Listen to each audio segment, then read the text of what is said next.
That music really wakes you up. It really does.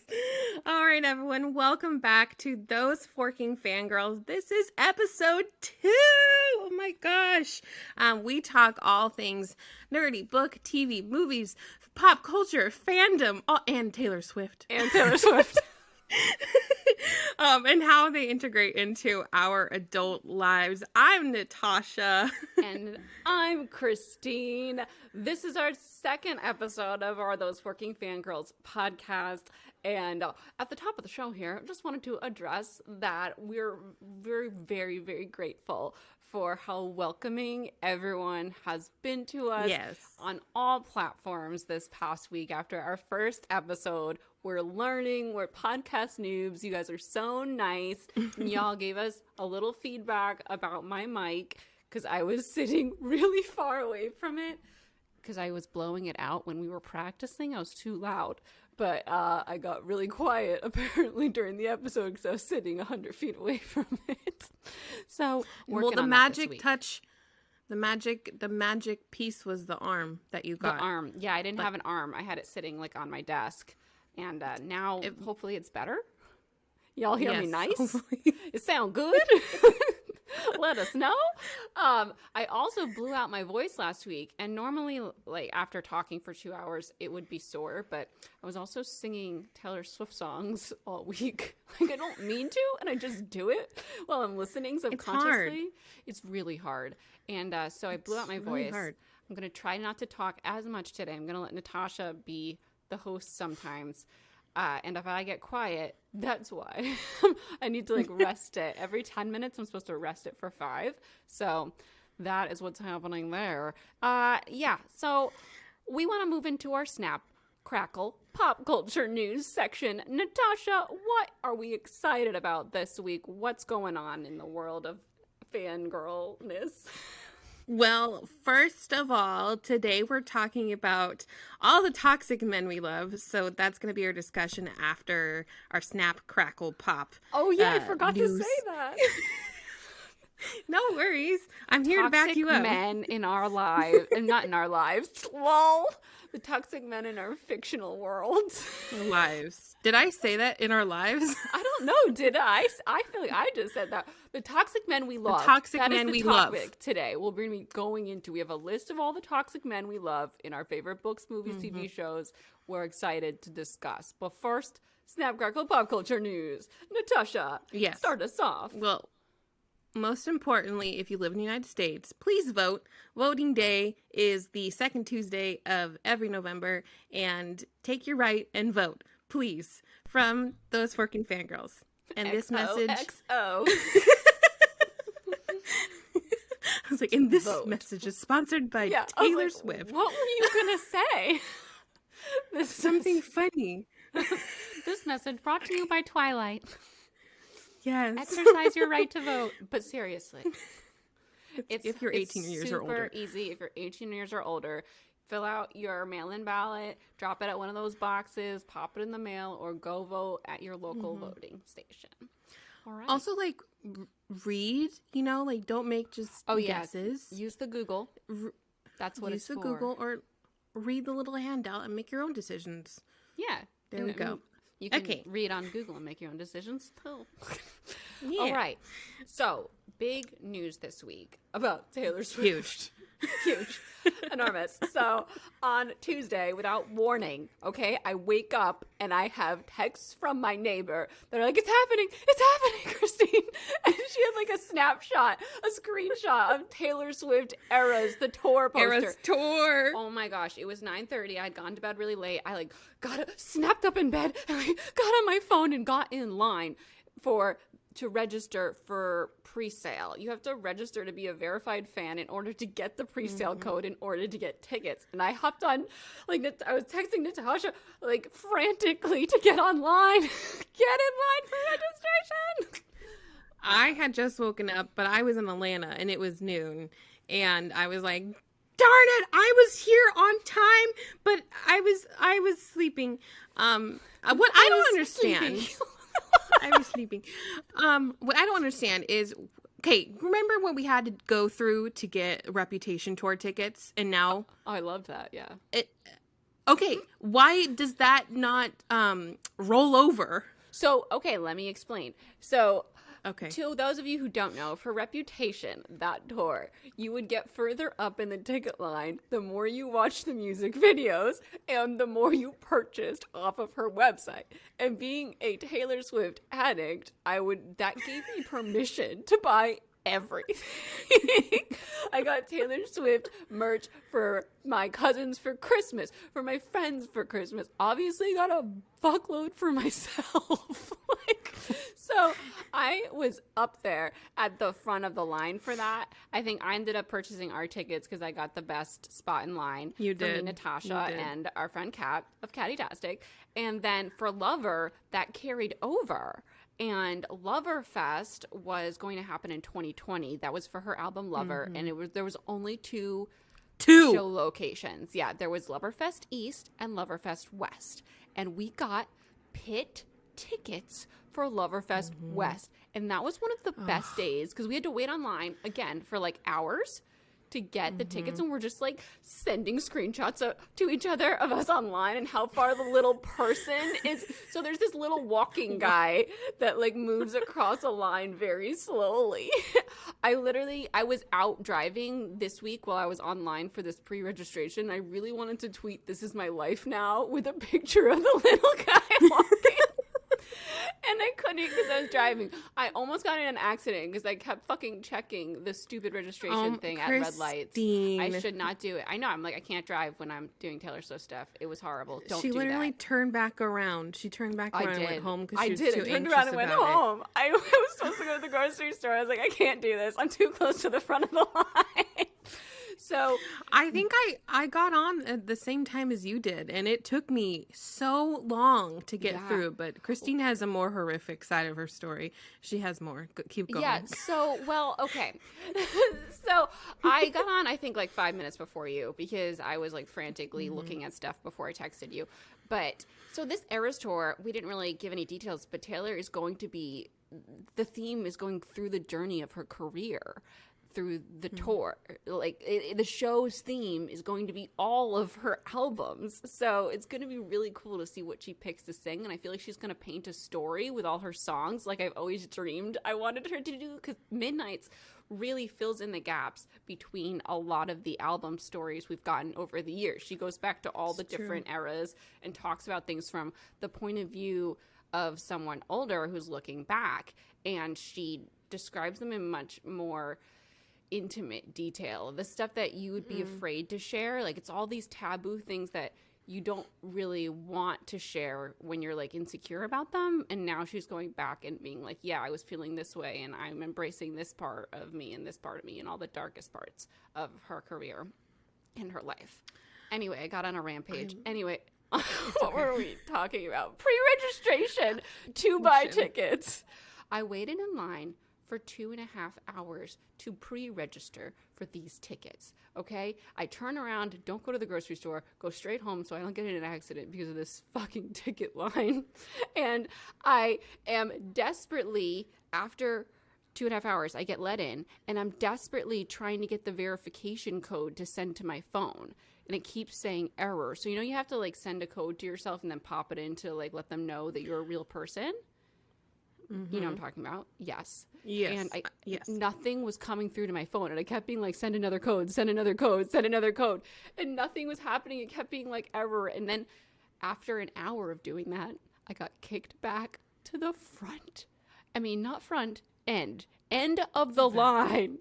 After 2.5 hours and then another hour of desperately trying to get the freaking verification code. It was so tragic. I was like all caps texting everybody about it. And then like at that point though, like at the 40-minute mark where I was trying to get verification codes, I finally got one and I put it in and it hit the green check mark. And I was like, I did it. And that's when it refreshed and brought me back to the back of the line. So wait, you saw the green check mark and then it put you back to the back of the line? Yeah, that's what happened. I forgot that part of the story there. So I got back into the line, went to yoga, and when I got out, it was just waiting for me, and it took me a second, and I was registered. Yeah. So it was really the morning rush. The morning rush was harsh, man. My neighbor said she was in and out in 30 seconds. She was up at 7 a.m. so of course. She did it really early. Lucky duck. Definitely lucky duck. Yeah, so tickets go on sale the 15th. And if you want tickets, you have to pre-register for this pre-sale before November 9th. But, okay, back to my first question, though. Our verification for reputation does not carry over. Oh, I forgot to fill that in. No, it says that if you bought Loverfest tickets, not verification for reputation, like not your place in line, but if you had bought tickets, you will get priority. So I did buy tickets, so we should be getting priority on my account. So, okay. Fingers crossed. It's so stressful. It is so stressful buying Taylor Swift tickets. It is the most stress, the absolute most stress. But also like the best concerts I've ever been to. The Rep Tour, we went to the Rep Tour together, and it was so wonderful. What a great day. Mm-hmm. We should move on. I just don't know how... Oh, sorry. Go ahead. Hold on. I just don't know how she's going... she must only be able to pick like 2 songs from each album to sing. I feel she's going to put together a story. So I think we don't worry about the album so much as we worry about, like, as we wait for the story. I think that's what it's going to be like. Because they all do tell a story, and I think she's going to tell it, like, in order. Like, with an arc. Is this just your thoughts behind it? Whose else's would they be? I don't know. I see things on TikTok all the time, and I take them on as my own. I don't like to look at that shit. I don't like it because I feel like I do all the time. I'm in tune with her mind, and I don't like when people cloud it because they're always wrong. And I get excited, and then they're wrong, and I'm like, I'm done with this shit. I'm done with it. I'm just going with me because when I make these like calls, I'm usually right because we have a bond. We have a mental bond. Just hit the microphone. Yes. I'm so sorry. Okay. So Natasha, tell us about this other news that we have. I feel like our news is just a continuation of last week's news, but this is a very devastating. This is different. Last week's news we still talked about Henry, so I feel like this is a continuation. Okay, it's just Henry Cavill news. Which will probably be a weekly segment because okay, anyways, I love him. I'm very mad at him though. He is not continuing on as Geralt in The Witcher.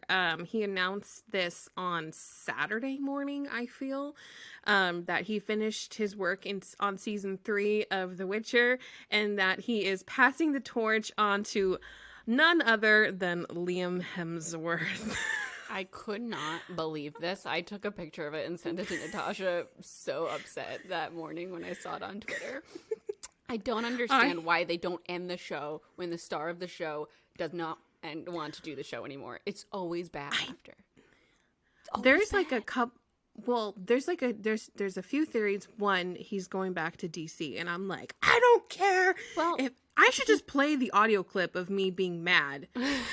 Well, also, though, I heard that he doesn't like the direction that they're taking the show, and he's a huge fan. That's what I heard. That's series. The other theory. And I think that is correct. I feel like that is what's going on, because I've heard him talk about it. He's so passionate about it. It's the only role I've ever liked him in. I feel like he's perfect. He is Geralt.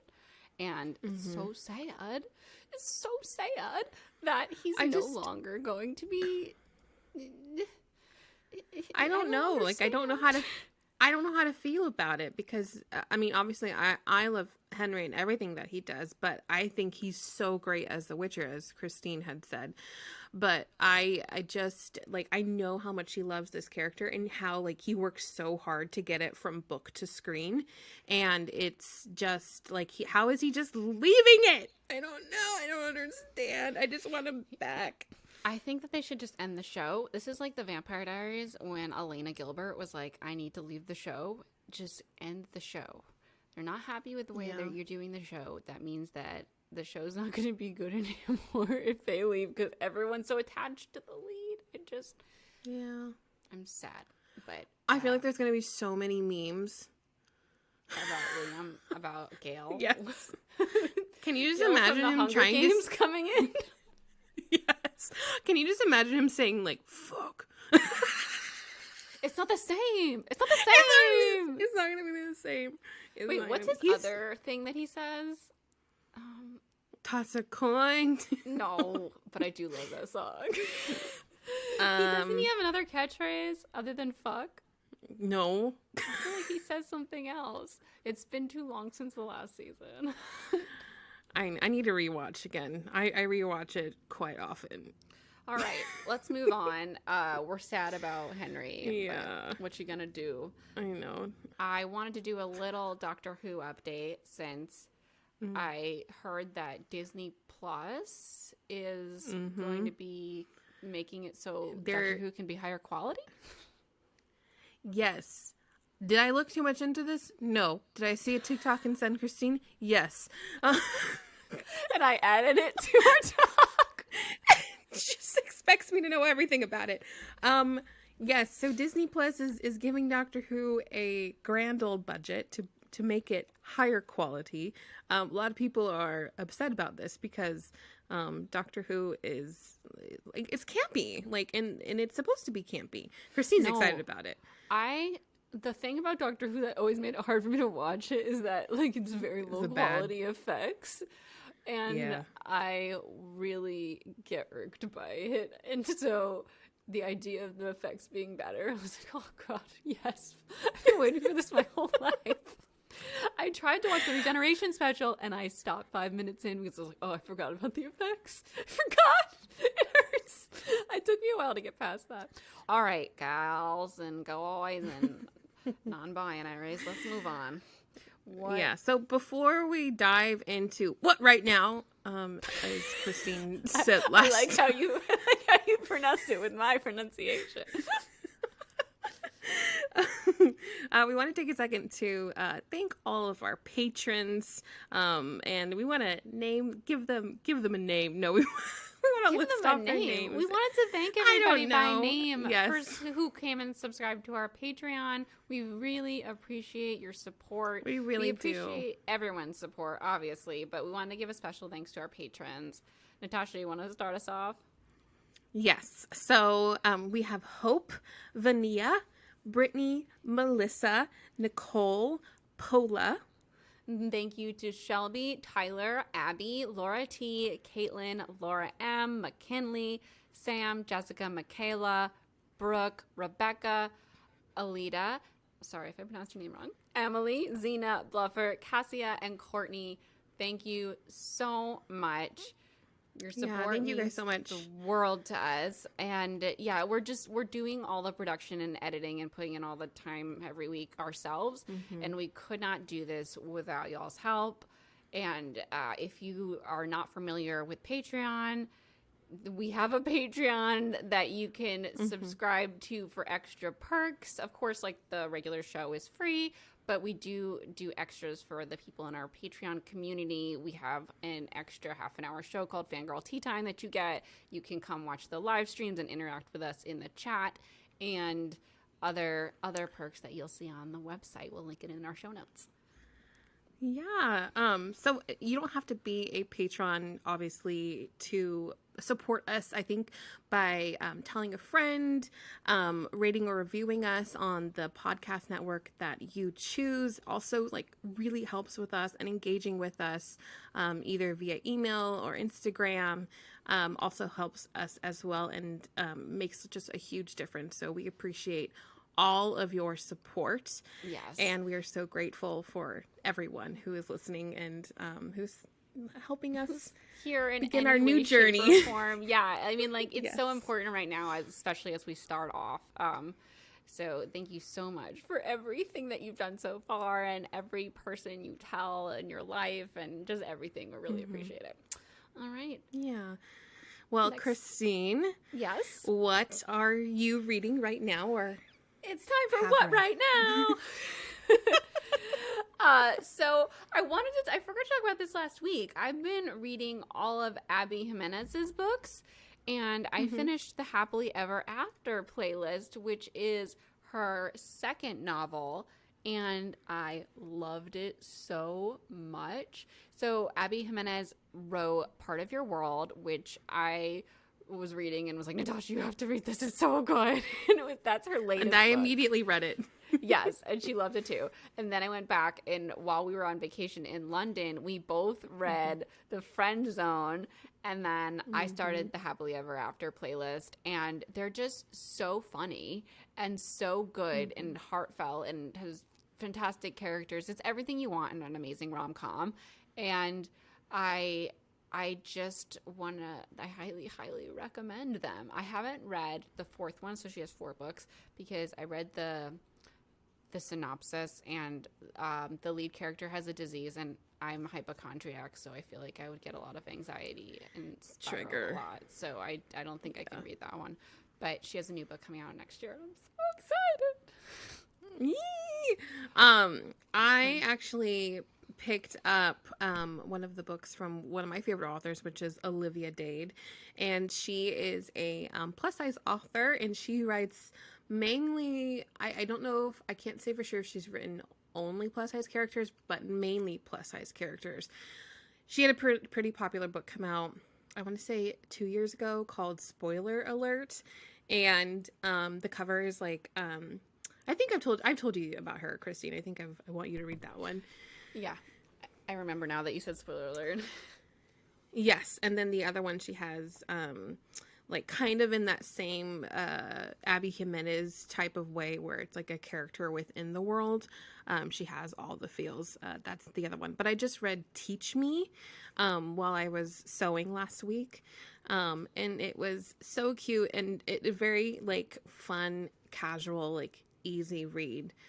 And I just want to read more plus size characters, and she gives us a little bit of spice and a little bit of curves, and it's my favorite thing ever. Nice. Yeah. I'm in the chat. I'm seeing Veronica Roth's Poster Girl. What did you think of that? I'm very curious. Someone read Veronica Roth's new book, and I got copies of it in the mail, and I'm curious about it. It's called Poster Girl, for all those of you who aren't up on Veronica Roth's new adult books that have been coming out. All right. Movies. Yes.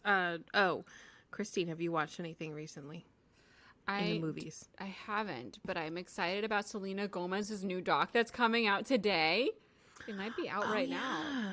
November 3rd today, but this is coming out November 4th, so it's out. And I saw the trailer and got really excited about it. Oh, are you gonna watch it? I didn't really see anything about it until I saw someone interview her on TikTok, and then I was like, oh, does she have something coming out? And then you just confirmed it, so now it's on my radar. Yeah, it's about her mental health journey. I'm excited. Like I want to watch. I love her. I think she's so like fun, and I love her music, and she's also Taylor's bestie. So, I'm excited about another Henry Cavill movie. Oh my god, what? Enola Holmes 2. Oh my god, I'm so excited for that. I know, with Millie Bobby Brown is coming out this Friday on Netflix, and I'm pumped for it. It's like everything I love. It's Henry Cavill meets period drama fashion meets like a strong hilarious like female character, a la Fleabag, because she talks to the camera. She breaks the fourth wall. We all saw that first trailer for Enola Holmes, and it was fantastic. I honestly wish I know that trailer brought everyone to the movie because it was such a great trailer, but it spoiled so many of like the fun bits of the movie. I hate trailers for that reason, but Enola Holmes, the first movie, was so good. I'm so excited. Are you talking about the trailer for the first movie or the second one? Oh, I'm not watching the trailer for the second one. Are you kidding? Oh yeah, I haven't seen it. Yeah, I definitely watched the trailer for the first one, and I'm like, oh, okay, oh. There was a trailer for Avatar. I'm not watching it, but there was a trailer for Avatar 2, and I know James has been working on it for 1,000 years, so I don't need to watch the trailer. I'm going to see the movie. Oh my gosh, funny story about the Avatar. Someone told me they were like, I think it was one of my clients. She's like, I'm so excited for the Avatar show coming to Netflix, and I was like, oh my god, you thought it was Avatar the blue. My mind was like, wait, hasn't like James Cameron been working on the movies for like years now? Like, how in the world was he able to get a show and have it premiere within like the same 6 months of the movie that he's been working on for over 10 years now? And then I was like, are they the aliens? Like, are they blue? And then you she's took like, this very far. no. And I'm like, she's like, no, like Avatar Last Airbender. I'm like, oh. Yeah, this is the problem with having two huge Avatar franchises out in the world. It gets confusing because for so long, when people were talking about Avatar The Last Airbender, I thought they were talking about Avatar. And I was very confused.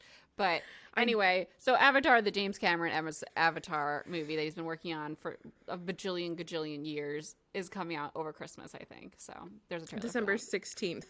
Wow, you know the date. Don't ask me why I know that. It's December 16th.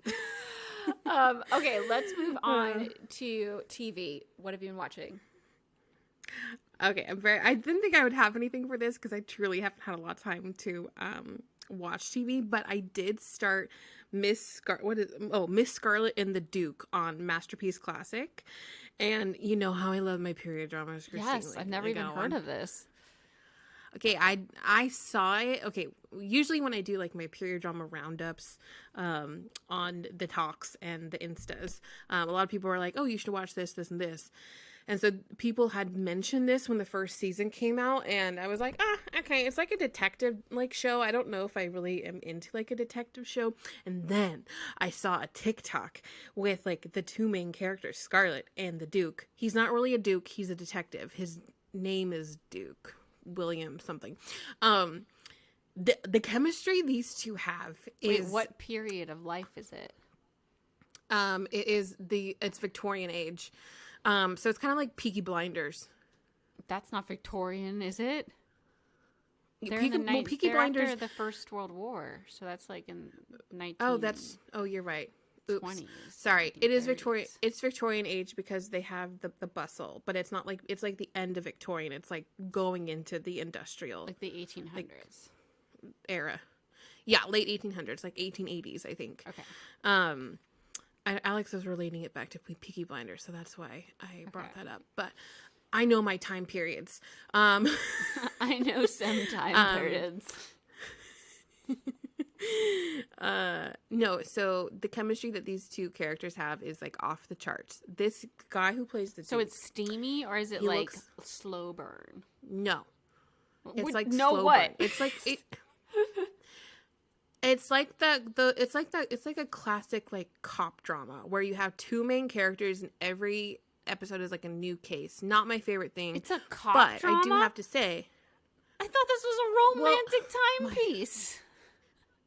No, that is secondary to it's a detective. So she's a female detective in the late 1800s. He is an officer, so he's a cop.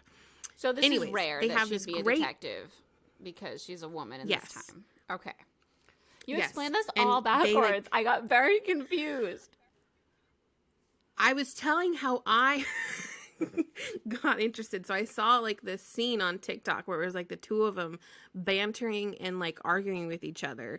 And I just was like, okay, I gotta watch this because it was filled with unsaid things. So you've watched it now. You know. Yes. We're on season 2 now. You can watch it on Masterpiece Classic. And out of 10, what are you going to give it?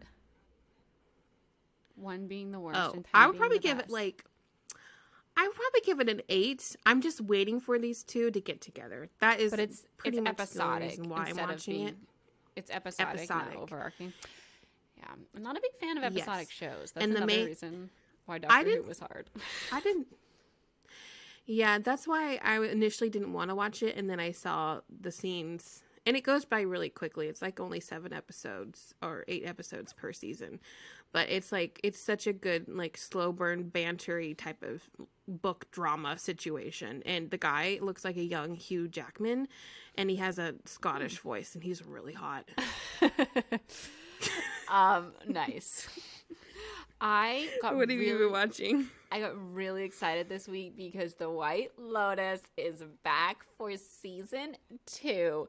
And I liked the first episode of season 2 more than any episode in season 1 because, first of all, it takes place in Italy. Second of all, April Ludgate is there, and Theo James, and the girl from The Bold Type, and Jennifer Coolidge is back, and she's hilarious. And the pacing, I don't know if you watched season 1 of The White Lotus, but it had this weird, like, uncomfortable, it was purposefully uncomfortable, but like uncomfortable slow pacing sometimes where you like, if you saw it, it's just like they go out of their way to make you feel uncomfortable in certain shots and certain ways that they shoot it.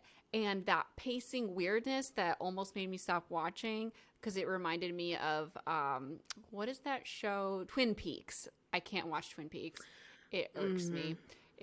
And it had like the dash of that in it, and that's the part that made me almost want to stop watching, but I pushed through because I like all the actors and everyone loved the show and it has an amazing score and everyone was talking about it, and I'm so glad I pushed through. And that's gone in the second season, and the guy from The Sopranos is in it, and everyone's so good. I love what they're leading up to, and the new opening sequence was so fantastic. They remixed the opening theme to have like this Italian Renaissance music in it. It is so good, and it's the first show in a very long time that I just wanted to sit and watch all the way through. And I've been so distracted for like the last year trying to watch shows. I watched like 10 minutes and pause and forget that I was watching it, and I just watched the whole thing through, and it was amazing. Very excited. Yay. Also, I'm a big Survivor fan, and Mike White is the creator, director, writer, and I feel like I know the guy that made the show because he was on the season of Survivor, oh my gosh, David vs. Goliath, which is an amazing season, and he got second or third place, so he was there like the whole time. And yeah, I feel like my friend won 2 Emmys for this show. And there's a Survivor cameo from someone from his season is in the first 2 minutes of the show. And I was like, oh my God, Angelina. You must have got so excited. I did. I texted John because he also loves that season. And he's like, I got to watch the first scene so I can see Angelina. So do you need to watch the first season of White Lotus to enjoy the second season? You don't have to, but I would, because Jennifer Coolidge's character carries over, and you really want to see what she's the best part of season 1, honestly. She's the best part of anything. And so uncomfortable at the same time. Yes. She was just in, Alex and I watched The Watcher on Netflix, and she was in that as well. Did you like it? I did. It leaves you very, like, lots of questions, but it's very good. Good. All right. Should we move on to our main discussion?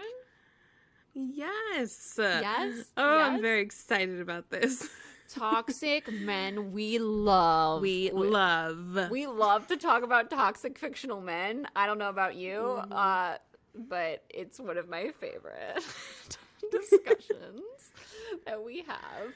So, okay, do you tell us about your first toxic man, and we'll go from there. Okay. Your first toxic fave. Gosh. It was hard for me. It was hard for me to make this list because we have so many toxic faves. Right? I feel like anything in fantasy, though, like anything where like your characters are at high stakes, it just pushes their mental health and makes them toxic. So because you need them to have an arc is the thing, and you need drama, you need different situations to come up, and that leads to toxic situations. Or they're just murderers. There's that too. Yes. So my number one toxic man, I don't know if any of you guys are gonna get this, but it's Kylo Ren. What do you mean if anyone's going to get that? Everyone knows Kylo Ren. I thought you were going to say someone obscure. No, I was being sarcastic. That did not sound like sarcasm at all. I'm not good at sarcasm. It's that missing hipster nature. Jokes that carry on through the episodes. Callback. Yeah, so Kylo Ren. Yeah, so what makes him toxic? Well, he killed his dad. Spoilers. You should have seen the movie. It came out in like... It came out in 2014. 2015. Wow, how do you know that more than I do? I made a bunch of videos with Paul about it. Yeah, so he is already a murderer. He's also trying to be like his grandpa, the Darth Vader, and he worships him and his darkness. Yeah, we know these things. Would you date him if he asked you out? That's the question here.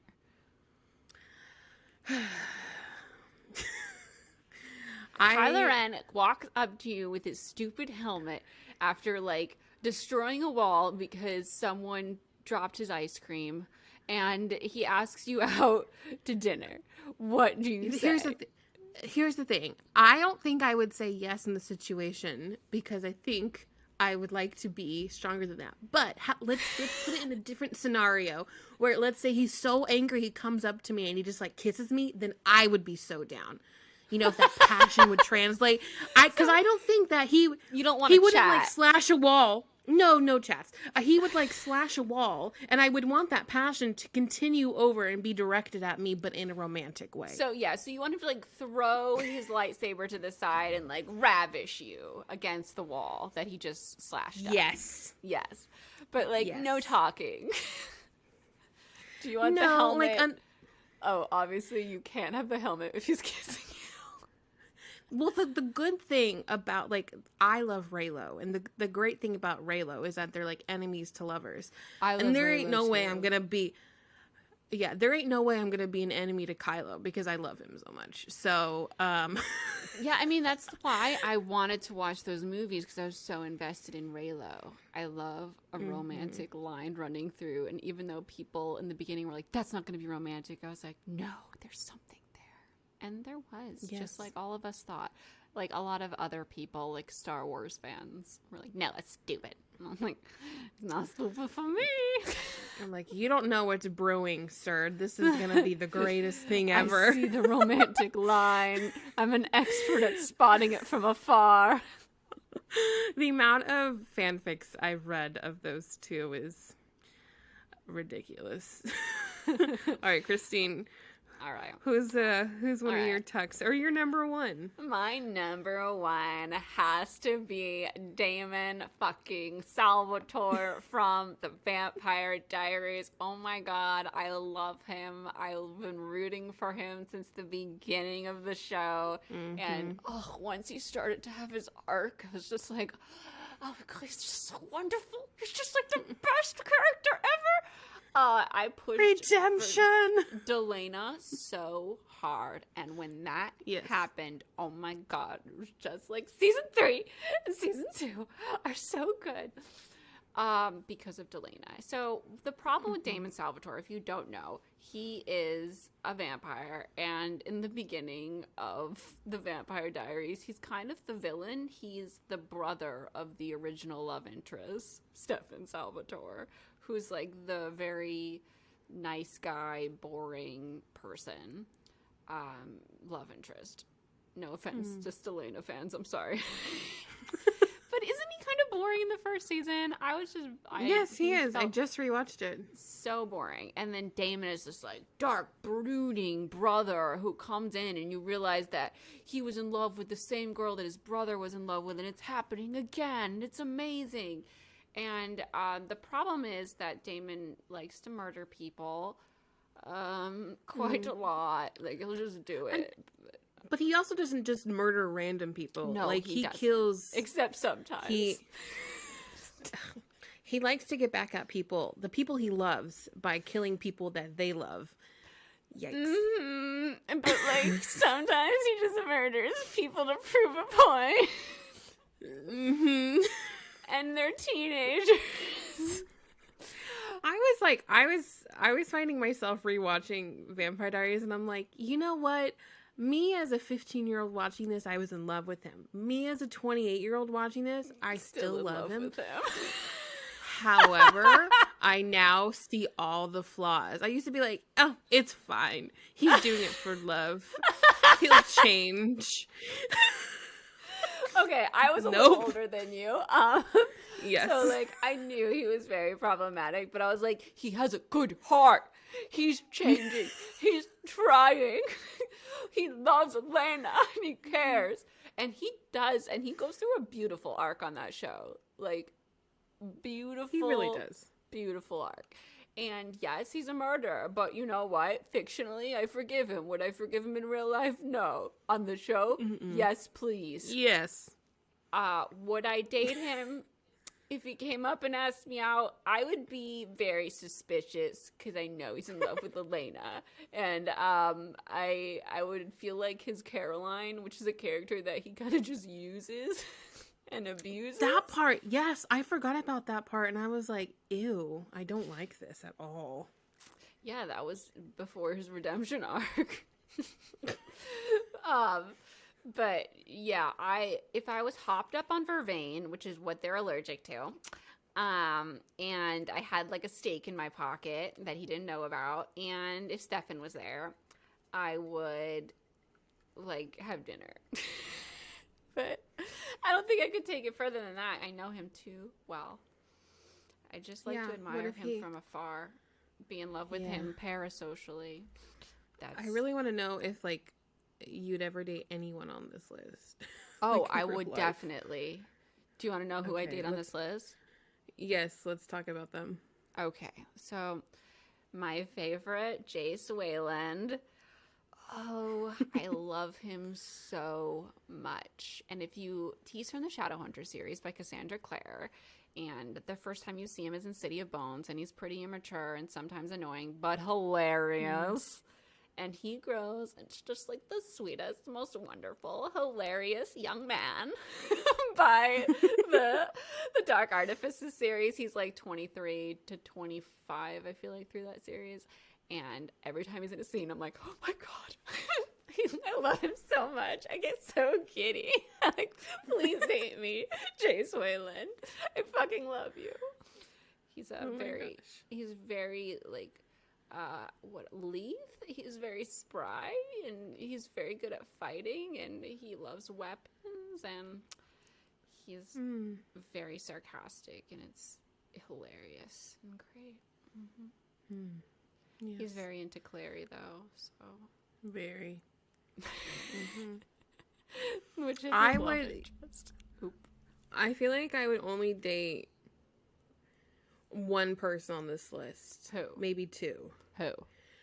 Mr. Darcy seems like the most viable option here. Yeah, he's your Jace Wayland on this list. Yes. Mr. Darcy, it took me a long time to understand why he was initially toxic. I mean, I understood because I was very mad at him myself. Christine does not like Pride and Prejudice. I hate him. Do you like Jace? Wait, do you like Jace? I don't. Would we be able to double with Mr. Darcy? Yeah, because I don't really care too much about Jace. It's mostly Will. You don't like Will?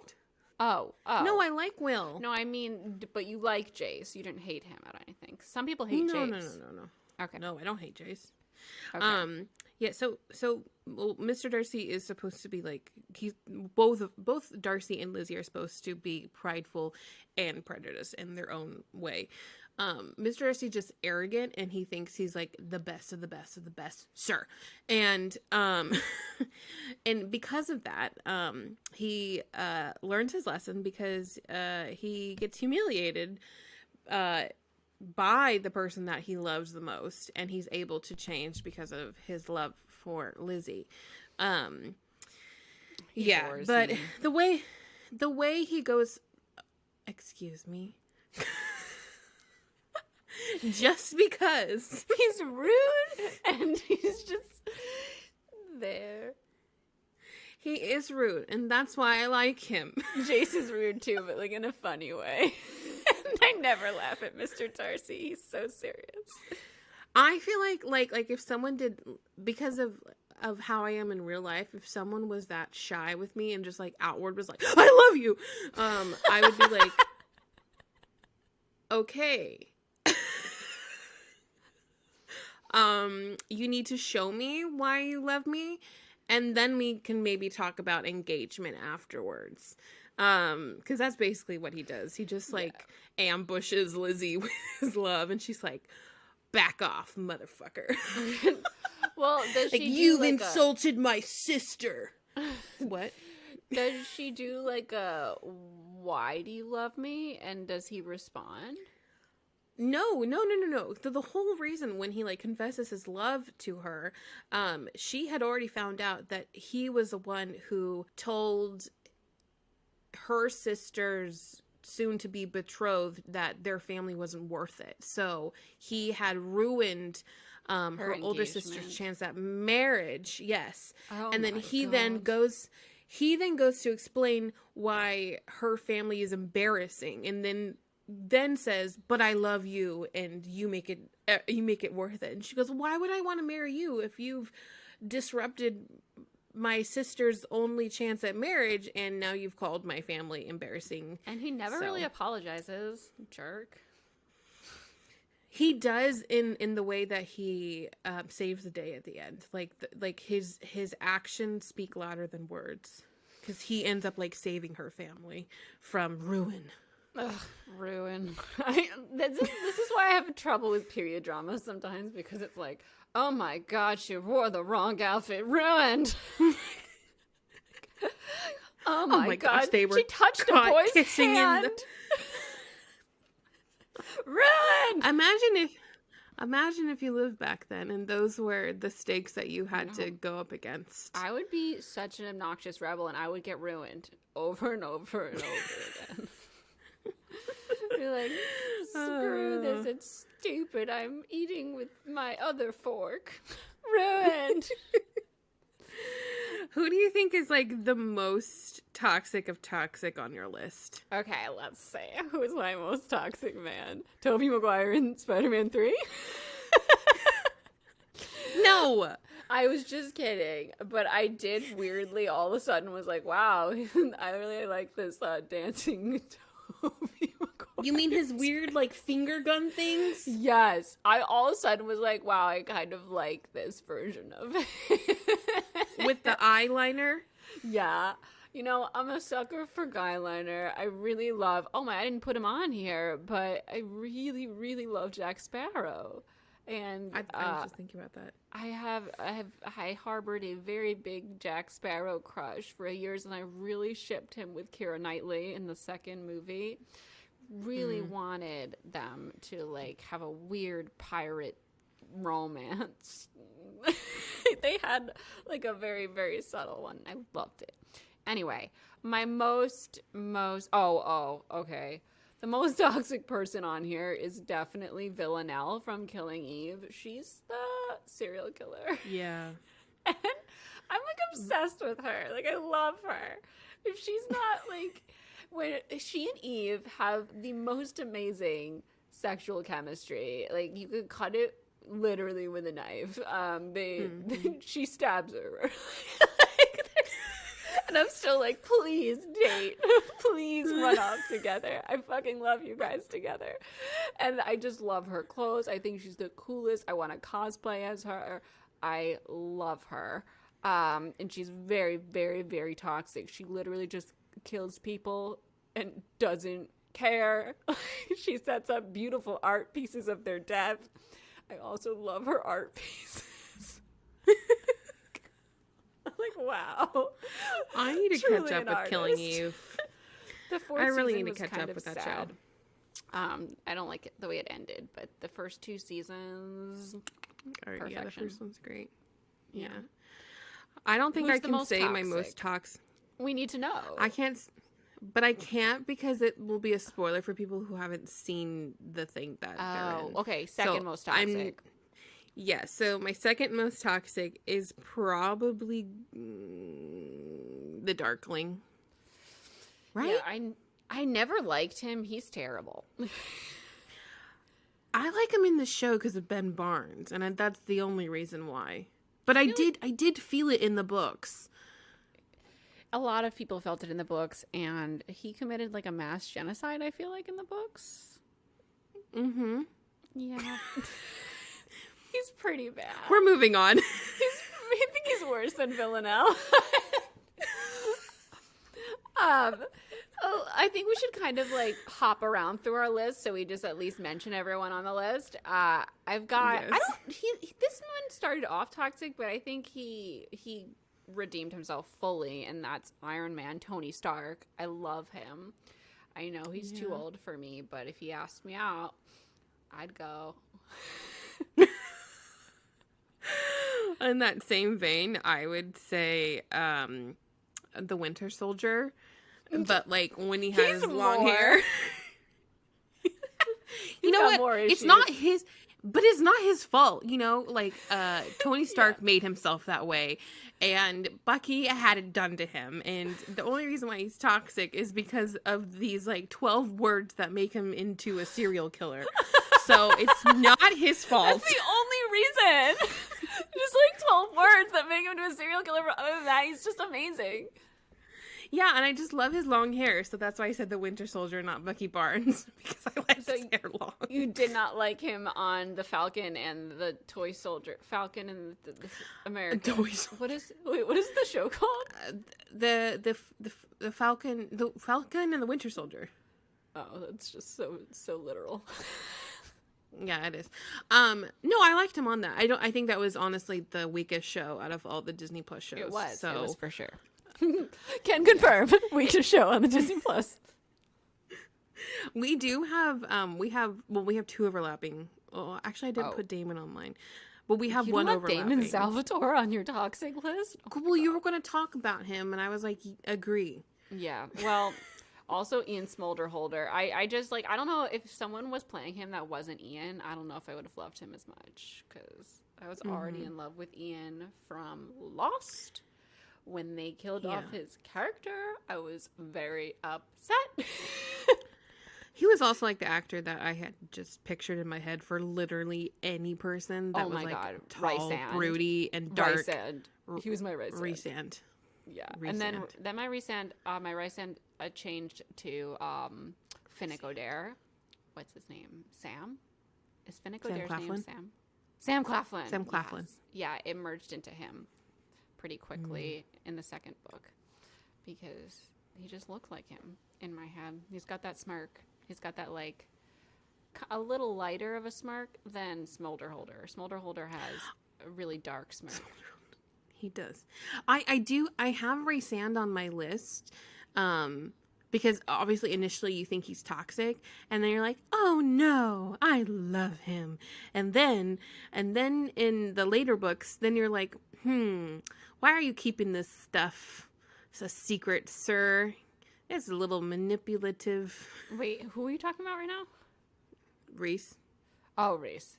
Well, yeah, he's got his issues, but he redeems himself. No spoilers. He's not that bad. He's really not that bad. I just wanted to point out in the chat, Pola mentioned Void Styles. Like, she's weirdly attracted to Void Styles. Oh, yeah. I forgot about Void Styles. I mean, I love Styles, and we're planning on doing a Cinnamon Roll Men We Love episode, and I think Styles will be on that list. All right, Natasha, let's run through the rest of your list before we move on here. Okay, so after Kylo would be Loki. I love Tom Hiddleston, but yeah, Loki. I feel like Tom Hiddleston has this look that scares me, so I don't think I could date him. Taylor Swift dated him, though. Fun fact. Next would be Edward, whom we share. Edward Cullen is also on my list. I was absolutely, positively 110% in love with Edward Cullen. Yes, me too. And of course, everything that he did that was toxic, I didn't care. I didn't care one bit. I didn't even see it until maybe my fifth read. I was like, he just cares a lot. Okay. It just made it so much better as a teenager because all you wanted was someone to watch over you while you slept. No, you didn't. No, you didn't want that. We knew that was weird. You wanted. It was the obsession factor. It's the fact that another person who is this very old creature is obsessed with you, and that does sound fucking creepy. That's not what it was though. It's that we were all young girls who didn't feel seen, especially by their crushes. We were invisible. It was Taylor Swift's song Invisible. We all felt like that the person we liked would never notice us. And then Bella is I will never be noticed by this god figure over there. He's so handsome and so smart and so this and so that. Oh my god. And Jessica's yeah, he will never talk to you. And then that is the person who falls in love with her and is obsessed with her. And it's so hard to believe that, especially when you're young and insecure and haven't been in a relationship. And it was the dream. It was wish fulfillment. This handsome, smart man is obsessed with me. I guess I don't really care if he watches my sleep. When you're a teenager, that's just your crush being obsessed with you is your weird fantasy. Is everything. Yeah. Mm-hmm. And of course, Truly. It's creepy AF. He's possessive. He's over dramatic. He takes, I don't know anything about cars, but the piece of the car that makes the car run out when she wants to visit Jacob. That's no. It's a big no red flag. He makes her get a car that's bomb proof in the fourth one. And I know it's funny when you read it the first time because he's overprotective, but then it's this is weird. Okay, so my next person would be Draco Malfoy. Yes. So yes, I've read so much fan fiction about him and Hermione because I love that toxicity. Draco, when I think of him, I just think of the phrase little bitch, and I don't want to call him a little bitch. He's kind of a little bitch in the series. Yeah. Totally. I totally see it. But I was obsessed with him and Hermione from that one punch.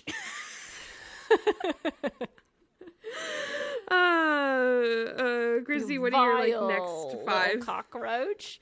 What is this? You vile, evil little cockroach. There you go. You had to get that in there. I was where? I was waiting for it.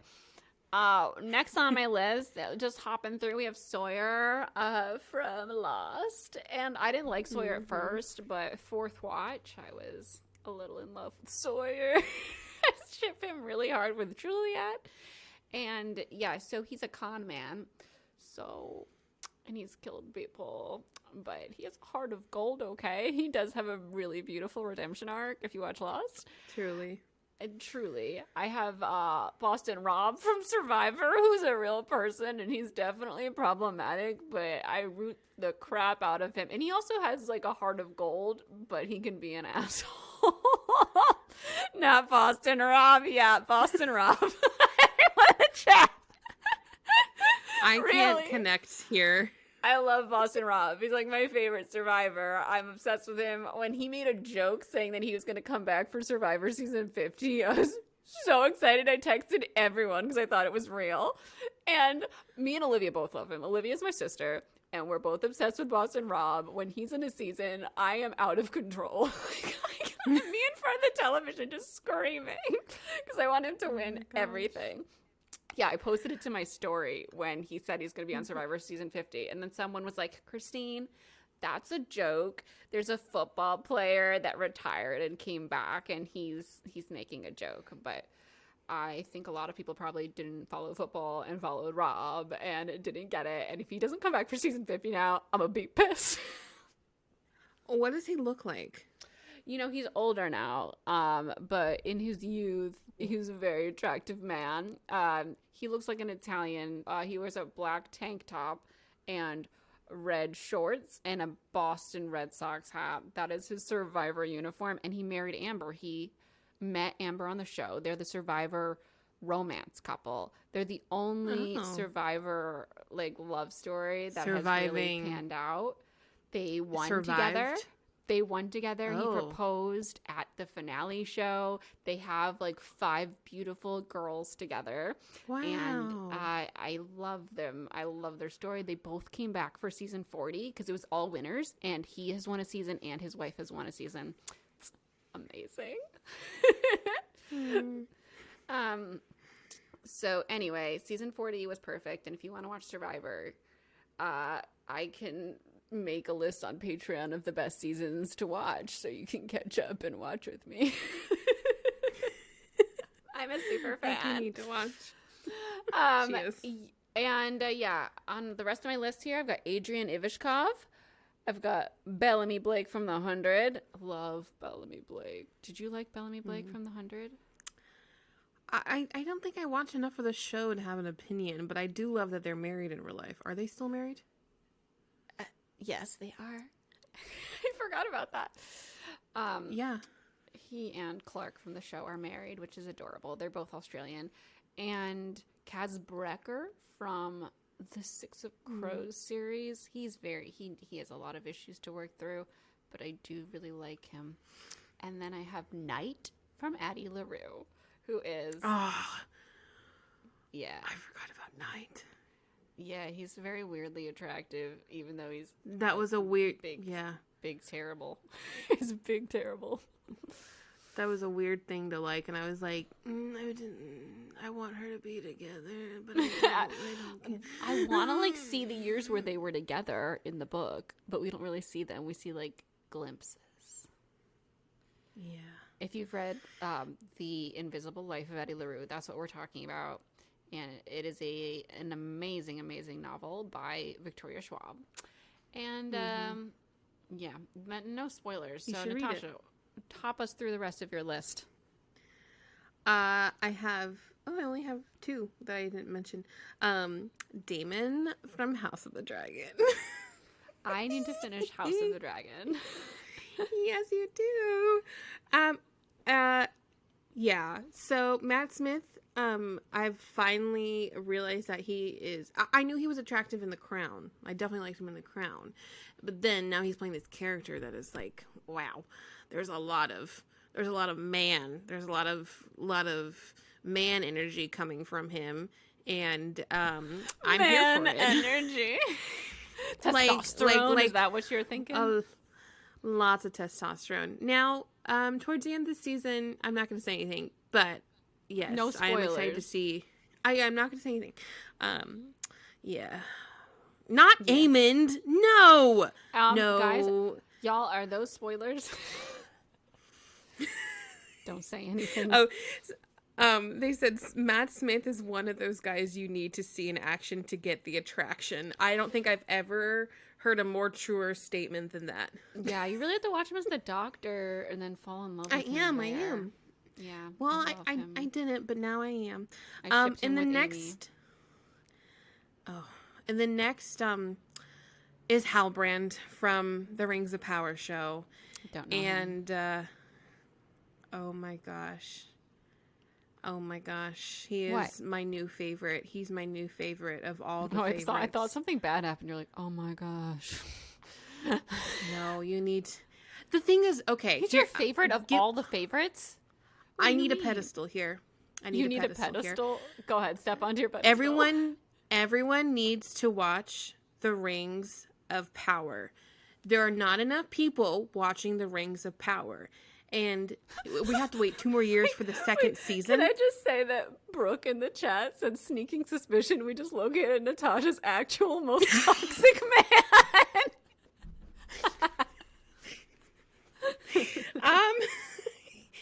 Oops. But no, everyone needs to watch Rings of Power. I need to talk about it with everyone. You guys, you girlies, the girlies on the book talks, the girlies who love all of the toxic men. You all need to watch Rings of Power, and then we need to discuss. Okay? You, Christine, mostly need to watch it. Yeah, also, never mind. I'm not going to say anything. But someone DM'd us. Hold on. Someone DM'd us and they're like, Natasha, I think you would really like Halbrand from the Rings of Power. I was like, been there, done that.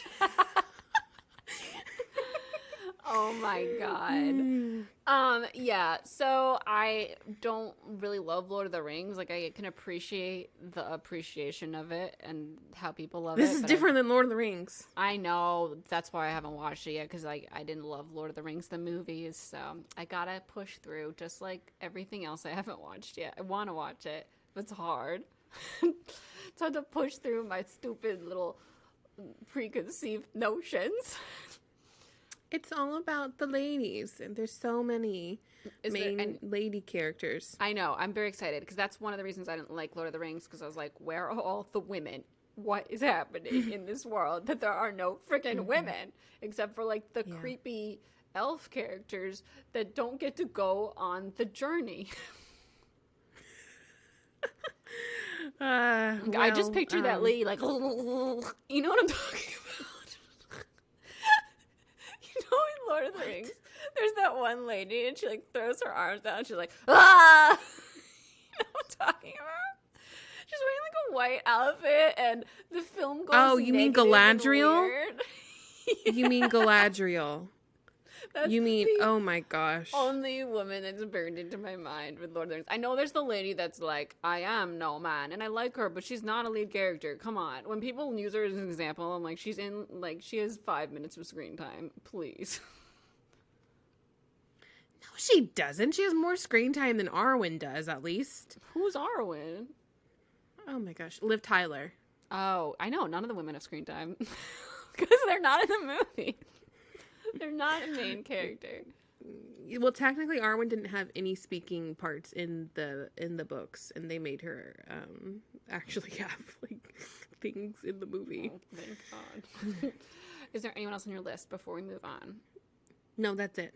Hold on. Before you say that, someone in the chat just said Jess Mariano from Gilmore Girls, and I fucking love Jess Mariano. I'm obsessed with him. How did I not remember to put him on my list? Wow, You don't like him. I like him now. When I was first watching, girl? I'm a no Dean? Girl. I don't like any of them. None. Like I just want I like Luke. Oh, well, I like Luke too, but I'm talking about Rory's love interest. You don't like any? You don't like Jess Mariano? He's okay. Milo Ventimiglia. I know you love him. Just like I love Henry Cavill. Yep. He's probably my Henry Cavill. I am blanking on his name in Heroes. His name is Peter? No. Do you remember his name in Heroes?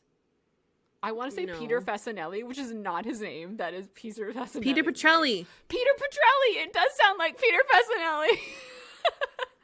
I was obsessed with Peter Petrelli from Heroes, and from that point on, I was obsessed with Milo Ventimiglia. And I love Jess Mariano. Thank you for reminding me, whoever in the chat who doesn't have their name there, reminded me.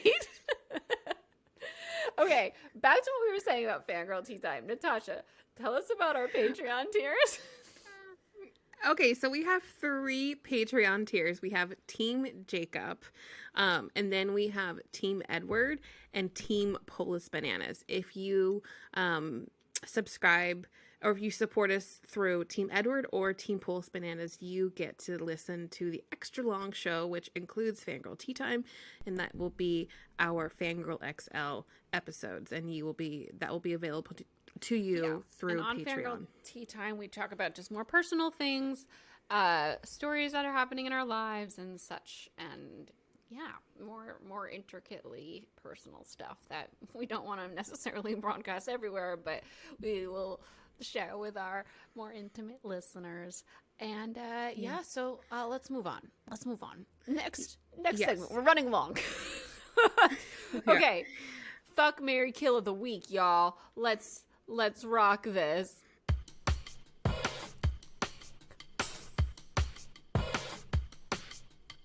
All right. So this week on the roster, we have Alice Cullen, Elena Gilbert, or Rose Hathaway.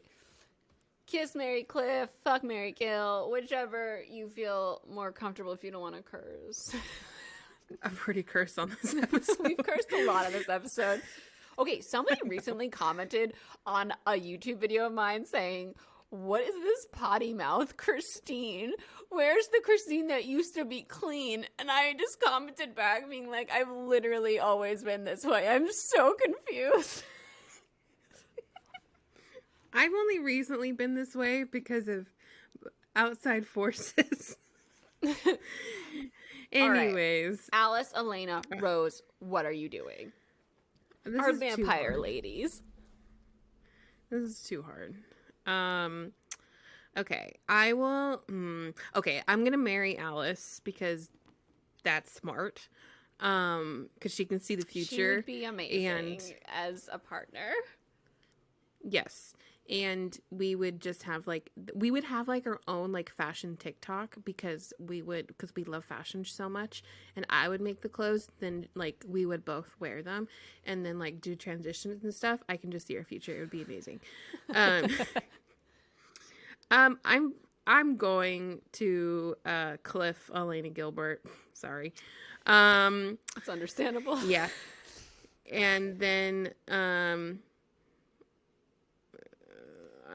this Kiss sounds F, so Rose vulgar. Hathaway. I'm gonna fuck Rose Hathaway.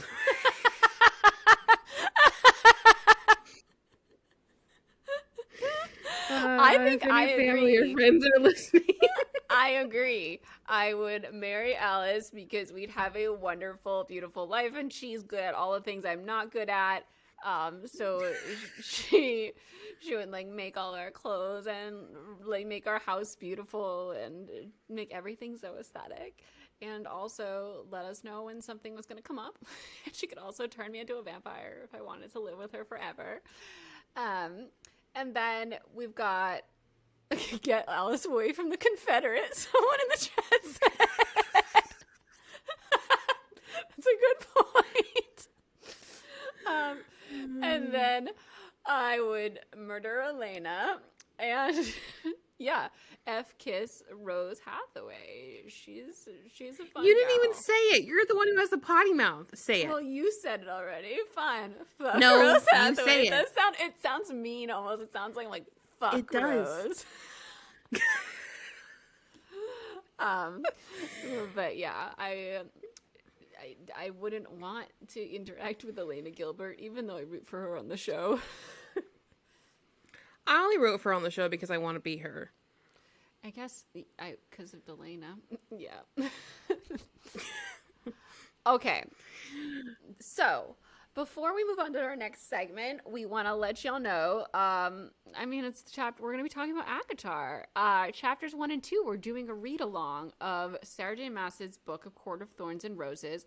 A lot of you have probably already read it. We're only going to be reading 2 chapters a week, so it's very easy to join it, or if you've already read it, like, we're going to be talking about it. You don't need to reread it, but you could if you want to be up in the exact details of what we're talking about. We're very excited, and I think that's all you need to know.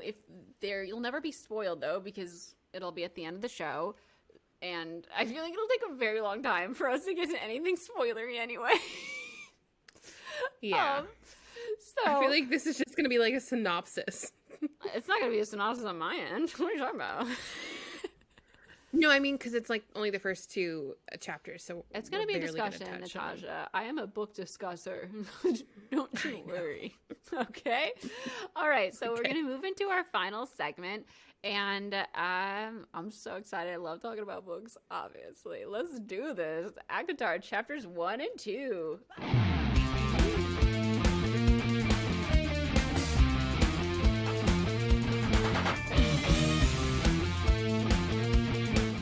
Wow, what a kick-ass song Cole made for our chapter chat segment. Oh, it's so good. So, all right, chapter 1 of ACOTAR. The opening line, I want to talk about the opening line before we talk about anything else. The opening line is the forest had become a labyrinth of snow and ice. Now, this line has stuck in my mind. I don't know if it's because it's one of those first pages that I sat on for a long time rereading because I kept getting distracted, but I just remember so vividly the first time I read it and the image it created in my mind. I immediately just pictured Katniss in the woods in the snow. And I want to know what you thought when you read that. Is it memorable for you? Do you remember the first page? Do you remember what you were thinking? It's definitely not. It's not that opening lines are not memorable, like unless they are used multiple times for me. But I think what is memorable is. I think like not the first line, but definitely like the picture of her in the forest, snow, like in the freezing cold, and like the fear that she had, and the hunger, because it's such a small amount of time that we are sitting with Feyre in this very terrible part of her life that we truly get like a full sense of how like awful her life is, and the people around her don't make it any better either. You really feel how shit she feels, and I remember being irked by the hunger that she talks about. Like, it felt so vivid to me, and if I read this opening line and I didn't know it was by Sarah J. Maas, I don't know if I would continue immediately, if I opened up a fantasy book. But this is a classic fantasy opening line. I just don't think I gravitate toward opening lines in fantasies unless it's Percy Jackson. And he's like, "Hi, my name's Percy Jackson." He's like, breaks the fourth wall immediately, and I love it. But yeah, it's one of those. If I didn't know I was going to love it, I don't know if I'd continue immediately, but I knew I was going to love it because Sarah J. Maas stan. I hadn't read Throne of Glass, and this was the first time I was introduced to Sarah J. Maas, and I just remember knowing that this was going to be a Beauty and the Beast retelling, and I was like, okay, I'm looking for all the pieces, and like they kind of start laying and then they quickly swerve. I feel like the publishing company was pushing the idea that it was a Beauty and the Beast retelling, because it's really taken apart from that. It's a loose interpretation. If anything, these first few chapters feel like a Beauty and the Beast Cinderella mashup almost, because her sisters are very evil stepsistery. Just remember hating these assholes so much and being so confused by their behavior, because we open up on Feyre, everybody's starving, and the only reason they're alive is because Feyre's feeding them, and she's hunting, and she shoots this deer in the forest, and she shoots this wolf that's about to eat the deer because she needs that food, and the wolf looks like it might be a fae to her, and they're afraid of fae because they murder humans and pillage their towns and such. So she's like, I'm doing a favor to everyone if I murder this wolf, but also hopefully it's just a wolf because I don't want anyone to be mad at me for killing a fae. And she drags this deer carcass wrapped up in a wolf pelt home so she can sell the wolf pelt. And the first thing her sisters say to her is like, how long is it going to take you to make dinner? And she's like, oh my God, I just walked miles in the freezing cold and hunted this food for you, and you can't make the stupid dinner, and then there's no wood for the fire? I just, as an oldest sibling, I just don't understand this behavior. Like, I couldn't comprehend that Nesta was such an asshole who didn't do anything. Like, I don't get it. I don't get it. Like, there's this, ingrained need to take care of my siblings in me. Like, I can't stand by and not do anything. I couldn't understand, because it's been 5 years since they've been in this situation where they've lost everything, right? Like, that's what the timeline they were talking about. I think it's actually 8 years, and it's been 5 years since 5 years since they've lost all their money, but 8 years since they lost their mom, I think.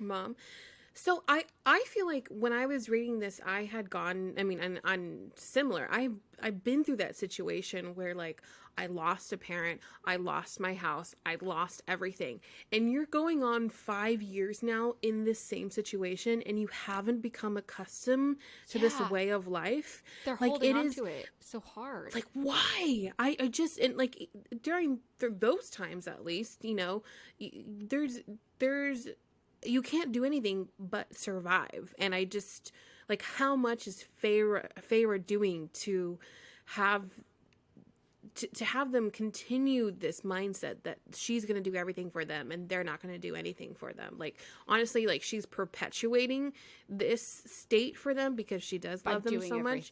And and I don't understand how in 5 years, like, you should become accustomed to this way of life. Yeah. I don't get it. It was honestly nauseating to hear how they talked to her, and even Elaine. I was like, if I were Feyre, I would be giving Elaine a lecture about, like, how to do things and how she needs to help me. And the nerve of them being like, I need this money for a new cloak and I need it for boots. Meanwhile, Feyre's shit is falling apart, and she's the one that's actually going out in the cold to hunt food for them.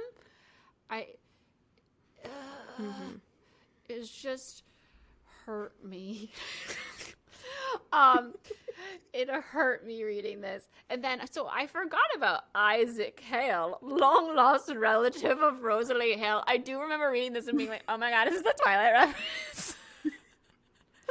So, if you forgot, Feyre is just tumbling around in the hay with a guy called Isaac Hale, who is now engaged to someone else, and he's her first love interest. He's just waiting in the wings to come out in book 6 when Rhysand inevitably new moons us for some reason or another. Yeah, I love the idea of him being like a secret sleeper love interest from the first chapter coming back in like the new Nesta series. Ugh. Nesta is so horrible in this first chapter. It's just so bad. She is. The one thing I wanted to backtrack to in the first chapter was the mountain ash arrow. Does that ever come up, like, of, like, who gave that to her? Because I don't remember. Are those spoilers? Like, are we able to talk about this stuff or just be like... I feel like... No, I don't think this is a spoiler at all. I feel like it does the idea of mountain ash. So it's said very confusingly because it says that the arrow that she has that kills the Fae is carved from mountain ash and armed with an iron head. And she says that it was the ash wood in the arrow that made their immortal healing magic falter enough to make a killing blow. But she just said that it was carved from mountain ash. So is it mountain ash or ashwood trees? Like, which one is it? I was very confused. Oh, yeah. Is it trees or ash from the mountain that the trees were burned on or something? I don't know. I mean, it's obviously trees because then she goes on to talk about, like, the trees died off because the high fae burned them down and stuff. So maybe she's talking about a patch of trees. It's very originals of them. It is. I feel like this is a trope that comes up in a lot of fantasies where they need a kryptonite for... some sort of all-powerful, high powerful thing. Yeah, they have a tree, a certain type of tree that can murder them. So Brooke says, I think the tree is called mountain ash and the wood from them is called ashwood. That's weird. Like, why? Sarah, what were you thinking with these names? Very confusing. She just likes to make it complicated for us. I thought it was interesting in the second chapter, Feyre talks about how a human has made these word marks around the threshold of the house to, quote, protect against Fae, but Feyre's like, humans can't do magic, so these are fake. And it's spelled W-A-R-D, word markings, in this book, but in Throne of Glass, word marks are such an enormous part of the story, and they're spelled W-Y-R-D. Marks.